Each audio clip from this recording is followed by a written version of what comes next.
छात्रों, इससे पहले वाले वीडियो में आपने देखा था, अपन ने जो पार्ट देखा था कृतिका से मेरे संग की औरतें, और उसका अपन सारांश देखा है।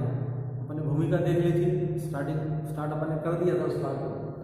अब उसके आगे का, क्योंकि मैंने पहले ही बता दिया था कि एक वीडियो में ये संभव नहीं है कि आपका पूरा पार्ट होगा, तो इसको 2-4 वीडियो में आपको इसको देखना पड़ेगा।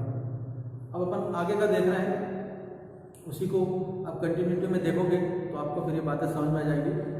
अपन लेखिका मृदुला गर्ग के द्वारा लिखित इस रचना को देख रहे हैं, मेरे संग की औरतें, और इसका सारांश है। इसको मैं आगे बढ़ा रहा हूँ। लेखिका की मां का अपनी ससुराल में पूरा रोग था। इसके 2 कारण थे। ससुराल वाले भी अन्य भारतीयों की तरह अंग्रेजों से प्रभावित थे। तो अपन देख रहे थे कि किस प्रकार से लेखिका का जो परिवार था, उसके पिताजी जो वकील थे और अंग्रेजी सरकार के हिमायती थे, और उनका जो रहन सहन खान पान सब उसी विलायती स्टाइल में ही था। तो उसका प्रभाव भी जो है थोड़ा सा ऐसा हुआ कि लेखिका की माँ का अपने ससुराल में पूरा रोग था। जो उसका ससुराल था, है ना, उस पर लेखिका का माँ का अपना रोग था। क्यों? क्योंकि इसके 2 कारण थे। ससुराल वाले भी अन्य भारतीय की तरह अंग्रेजों से प्रभावित। ससुराल वाले भी जो थे वो अन्य जो भारतीय थे, हमारे यहाँ के जो भारतीय थे, वो अंग्रेजों से प्रभावित हुआ करते थे। अंग्रेजों के रहन सहन, उनका खान पान, उनकी जीवन जीने की शैली, इससे बहुत से जो उच्च वर्ग के भारतीय थे वो उनसे प्रभावित थे, उसको अपनाना चाहते थे।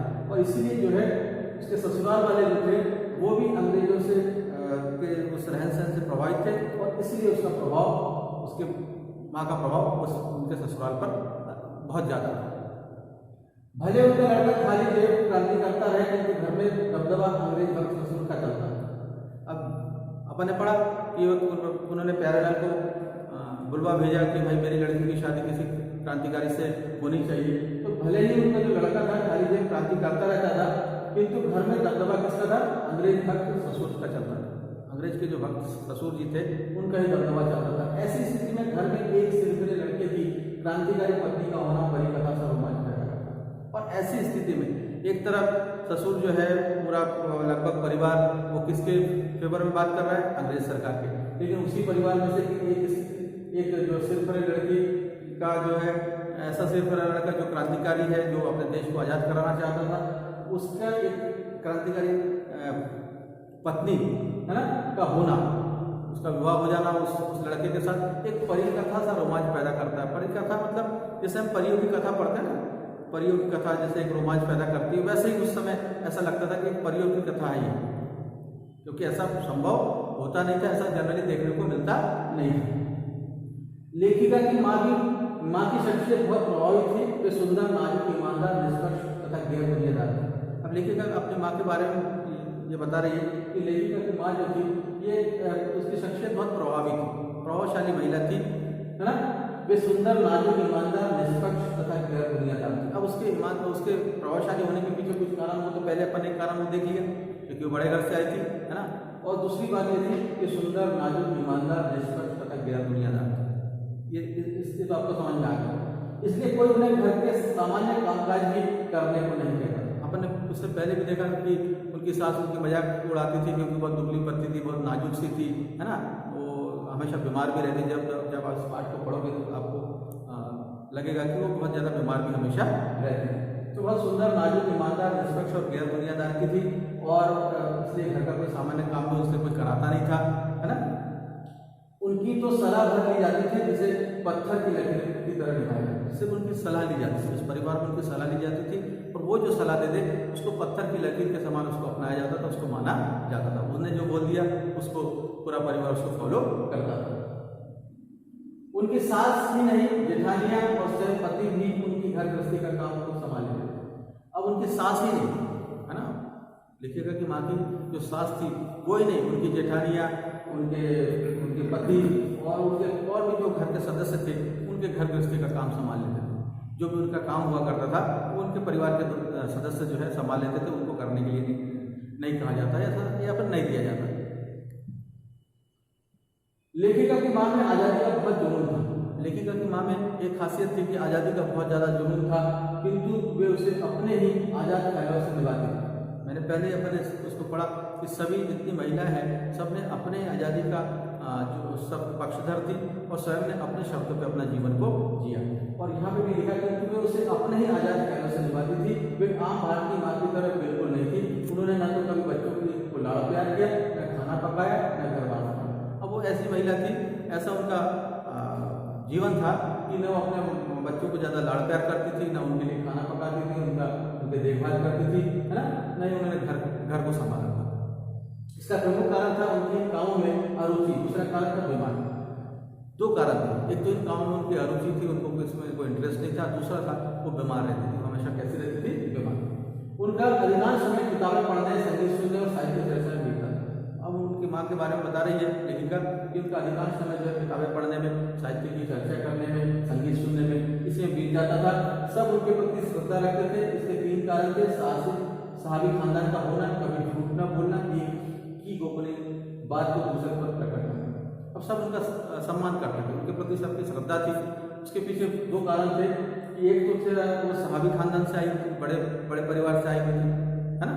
दूसरी बात ये थी वो कभी झूठ नहीं बोलते और कभी एक दूसरे की बात जो है किसी के सामने प्रकट नहीं करते। कोई बात उनके सामने, कोई गोपनीय बात उनको जो मालूम होती थी वो दूसरे के सामने प्रकट नहीं करते।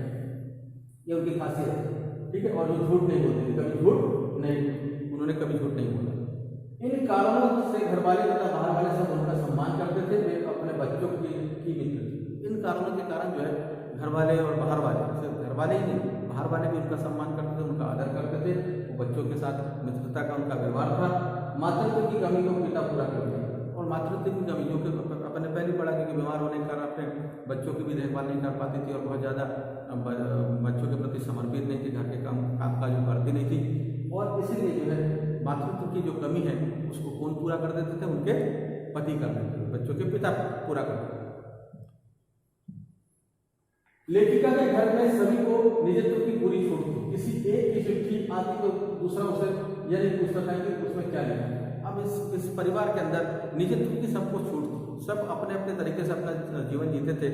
मान लो किसी की एक चिट्ठी भी आ जाती तो किसी को पूछता नहीं था कि किसकी चिट्ठी है, क्या लिखा है, किसके बारे में है, ऐसा कोई पूछता भी नहीं था। मतलब सब अपने अपने स्वतंत्र अपना जीवन जी रहे थे। इसी छूट के कारण लेखिका और उसके 3 भाई बहन लेखन के क्षेत्र में आ गए। और इसी छूट के कारण लेखिका और उनके जो 3 भाई बहन थे वो तीनों जो है लेखन कार्य में आए। मतलब उस परिवार में से 4 लोग जो है लेखन कार्य में आए हुए थे।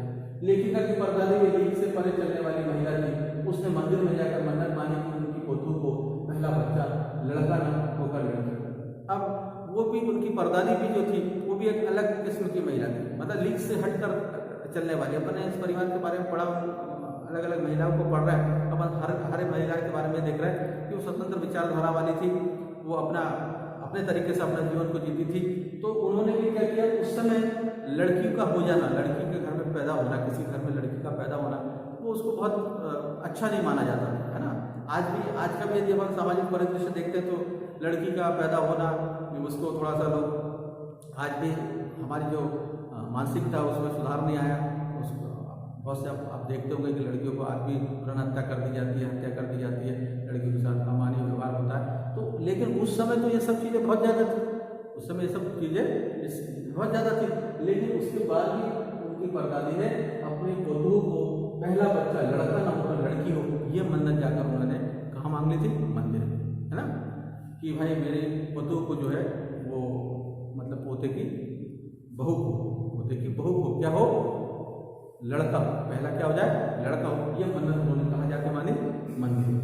उन्होंने अपनी इस मन्नत की भरे समाज में घोषणा भी कर दी और हर रोज मंदिर में जाकर यह मन्नत दोहरा करती थी। अब ये मन्नत जो मांगी उन्होंने उसकी घोषणा पूरे गांव में कर दी, है ना, सब समाज में कर दी कि भाई मैंने तो अपने पतियों के लिए मन्नत मांगी, उसको क्या हो? पहली लड़की। और उसके बाद रोज जाकर मंदिर में उसकी इस मन्नत को दोहराया भी करती थी कि किस तरह से ईश्वर से मांगती कि भाई मेरी पोतों को क्या हो? लड़की, पहली लड़की। इसका कोई कारण किसी को समझ नहीं आया और उन्होंने भी अपने मुंह से कभी कुछ नहीं कहा और इस बात का किसी कोई कारण समझ में नहीं आया। और इसके बारे में उन्होंने कभी किसी से बताया भी नहीं कि क्यों उन्होंने लड़की की मांग की थी। इसलिए आज तक उनकी मन्नत रहस्य बनी हुई है। परदादी के बारे में प्रसिद्ध था कि भगवान उनकी जरूर सुनते, सो यही हुआ, घर में पहला शिशु लड़की। और गांव में या पूरे समाज में ये बात प्रचलित थी कि दादी की परदादी की बात जो है वो ईश्वर जरूर मानते हैं, ईश्वर उनको हमेशा उनकी बातों को मानते हैं। और ये सत्य भी हुआ कि पहला बच्चा क्या हुआ, पहला शिशु लड़की के रूप में। भगवान इस अद्भुत इच्छा से शायद इतना घबरा गए कि एक नहीं, एक के बाद एक 5 कन्याएं जन्मी। और भगवान ने उस उनकी जो उन्होंने मांगा था ईश्वर से कि हमको पहली बच्ची, पहला जो बच्चा हो वो क्या हो, लड़की के रूप में हो, तो भगवान भी इतने खुश हुए कि उन्होंने एक के बाद एक 5 कन्याएं घर में जन्म दे दी। लेकिन लेखिका की माँ का प्रभाव इतना था कि एक चोर भी उसके सामने पड़कर भला इंसान बना। अब लेखिका अपने माँ के बारे में पढ़े, लेखिका की माँ का भी इतना प्रभाव था, इतनी प्रभावित महिला थी, प्रभावशाली महिला थी कि एक बार एक चोर उनके सामने पड़ा तो वो भी क्या हो गया, भला इंसान, एक अच्छा इंसान बना। हुआ यह कि एक रात भर के सारे पुरुष बारात में चले गए, सभी औरतें सज कर इकट्ठी हुई, नाच गाने और ढोलक के शोर में एक चोर घर में घुस गया। संयोग से वह उस कमरे में जा घुसा जहाँ शोर से बचने के लिए लेखिका की माँ सोई हुई। एक बार यह हुआ कि घर के सारे पुरुष जो है वो एक बारात में चले गए, है ना, और कुछ महिला जो है सज धज कर इकट्ठी हुई और कुछ प्रोग्राम घर में गाने बजाने का करने लगी, है ना, और ढोलक वगैरह गाने बज रहे थे। और उस शोर में एक चोर जो है उनके घर में घुस गया और संयोग से वो चोर उन्हीं के घर में घुसा जहां पर उनकी लेखिका की माँ वहां पर सोई हुई। और लेखिका की माँ जो है उस जो शोर हो रहा था ढोलक का, गाने बजाने का, उससे बचने के लिए वहां पर सोई हुई। चोर के पाँव की आहट से माँ की नींद खुल गई। माँ ने पूछा कौन? चोर बोला जी मैं, है ना। माँ ने उसे कहा पानी पीला। यह कहकर उसने अपना खाली लोटा उसे पकड़ा दिया और कुएं से पानी भरने को कहा। बोली पर देख, कपड़ा कसकर बांध रखियो और तरीके से छानियो। यह सुनकर चोर घबरा गया। उसने सोचा कि माँ ने उसके मुंह पर बंधा कपड़ा और कमर में बंधी भांग दे। तब ये घटना ऐसी घटती है कि चोर से वो पानी मंगवाती है कि भाई जाकर मेरे लिए पानी लेके आ, मेरे को पानी पिलाने वाला कोई नहीं है, प्यास लग रही है। और ये भी कह देती है कि भाई अच्छे से कपड़ा बांध के जाना, ठीक है। तो चोर समझता है कि उन्होंने मेरे को पहचान लिया और वो कह रही है कि अच्छे से मुंह पर कपड़ा बांध के जाना। माँ ने फिर कहा जल्दी पानी ला। चोर बोल पड़ा पर मैं तो चोर हूँ, है ना। फिर वो चोर घबराया और उसने बोला कि मैं तो चोर हूँ, क्या आप चोर के हाथ का पानी पी लेंगे? क्या आप चोर के हाथ का पानी पी लेंगे? माँ ने कहा तेरे और भगवान के सिवा कौन धरा है जो पिलाए? अब यहाँ पर तेरे और भगवान के सिवा कोई नहीं है मेरे पास जो मेरे को पानी पिलाए। मुझे तो प्यास लगी, वो पानी अब तेरे को पिलाना। चोर ऐसा पकाया कि पानी भरने चल गया। चोर ऐसा हड़बड़ाया, ऐसा घबराया कि वो जाकर पानी भरने के लिए चला। वो पकड़ा गया, तब से उसने चोरी छोड़कर खेती का धंधा किया और फिर पकड़ा भी गया। और उसके बाद से उसने चोरी का धंधा छोड़कर खेती करने का काम शुरू करा। लेखिका माँ के संस्कारों के कारण लड़की होने पर कभी हीन भावना से ग्रस्त नहीं हुई। अब लेखिका जो थी वो माँ के संस्कारों के कारण लड़की होने के बाद भी कभी हीन भावना से ग्रस्त नहीं हुई, है ना। उस समय का सामाजिक परिदृश्य ऐसा था कि लड़कियों को बड़ी हीन दृष्टि से देखा जाता था या फिर समाज में उनको बहुत ज़्यादा मान्यता नहीं दी जाती थी। लेकिन उसके बाद भी उनको कभी हीन भावना महसूस नहीं हुई, क्योंकि उनके माँ का जो संस्कार उनको मिले थे उसका प्रभाव उन पर था। वह नानी के कारण देश की आज़ादी के मामले में रोमानी बनी रही। जब देश की आज़ादी का जश्न मनाया गया तो दुर्योग से लेखिका को टाइफाइड था। डॉक्टर ने जश्न में जाने से मना कर दिया। डॉक्टर उनके नाना के मित्र थे और नाना से भी बढ़कर थे। लेखिका जश्न में जाने के लिए खूब रोई। तब 9 वर्ष की लेखिका उसके पिता ने ब्रदर्स कारांजो नामक उपन्यास पकड़ा दिया। लेखिका को किताबें पढ़ने की सनक थी। अतः जब उनके पिता तो अपन देख रहे हैं कि उनको जाना था स्वतंत्रता की उस आज़ादी के जश्न में, लेकिन उनको टाइफाइड होने के कारण वो आज़ादी के जश्न में जा नहीं पाई, है ना। और डॉक्टर ने मना किया था। डॉक्टर जो थे, डॉक्टर उनके नाना के मित्र थे और नाना से भी बढ़कर थे। लेखिका जश्न में जाने के लिए खूब रोया उन्होंने, मेरे को तो जाना है। तब वो 9 वर्ष की थी, हाँ लेखिका। तो उन्होंने एक करामजोग नामक उपन्यास को पकड़ा दिया, ब्रदर्स करामजोग नामक उपन्यास को पकड़ा दिया और उनको किताबें पढ़ने की सनक थी, वो पढ़ती रही। तो जब उनके पिता को छोड़कर अन्य सभी समारोह में चले गए तो लेखिका ने उपन्यास पढ़ना शुरू कर दिया। इस उपन्यास में बच्चों पर होने वाले अत्याचारों की गाथा है और उस उपन्यास में बच्चों पर होने वाले जो अत्याचार है उसके बारे में लिखा हुआ था, उसकी गाथाएं लिखी हुई थी। लेखिका के मन पर इसका इतना प्रभाव हुआ कि उन्हें एक अध्याय तो पहली बार नहीं याद हो गया। लेखिका ने सारे लेखन पर यह प्रभाव छा गया। उनकी कहानियां जादू की जादू की कालीन नहीं, 3 किलो किशोरी, कठगुलाब में उनका प्रभाव देखा जा सकता है। अब ये जब उपन्यास उन्होंने पढ़ा उसका प्रभाव इतना उन पर हुआ कि आगे की जो किताबें उन्होंने लिखी, उन जो उपन्यास उन्होंने लिखे, जो लेख उन्होंने लिखे, उसका प्रभाव इस उपन्यास का प्रभाव जो उन लेखों पर दिखाई देता है। अब छात्रों, चूंकि इस वीडियो में अपन पूरा अध्ययन नहीं कर पाएंगे, अब अगले वीडियो को आपको देखना होगा इसको कंटिन्यूटी में समझने के लिए। धन्यवाद।